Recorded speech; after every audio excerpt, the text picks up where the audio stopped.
Comment enregistrer et catégoriser les frais de constitution de ma société? Bravo, vous venez d'ouvrir votre société. Vous avez très certainement payé les frais de constitution de celle-ci avec votre carte bancaire personnelle. Cela constitue donc une note de frais, c'est-à-dire un paiement professionnel avec un compte bancaire personnel. En fonction de la version de Comptalib, l'enregistrement de vos frais sont différents. En première partie, la comptabilité simplifiée ou essentielle. Pour correctement enregistrer ces frais dans votre comptabilité, rendez-vous dans l'onglet Achats. Sélectionnez la section Notes de frais et cliquez sur Déclarer une note de frais. Joignez le justificatif et renseignez les informations de votre paiement.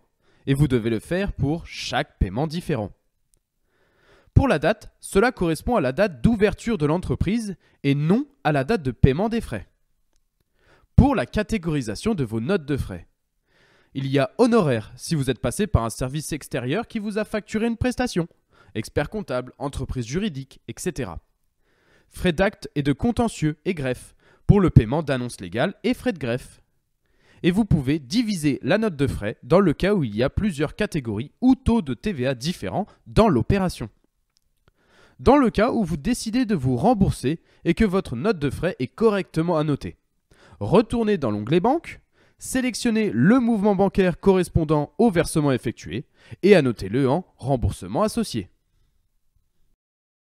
En deuxième partie, la comptabilité avancée. La différence va se faire sur l'annotation de votre note de frais. Pour correctement enregistrer ces frais dans votre comptabilité, rendez-vous dans l'onglet Achats, sélectionnez Note de frais et cliquez sur Déclarer une note de frais. Joignez le justificatif, et vous devez le faire pour chaque paiement différent.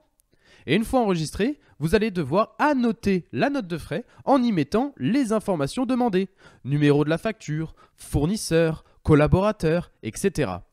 Et pour la date, la catégorisation du paiement et du remboursement, cela fonctionnera de la même manière qu'en première partie.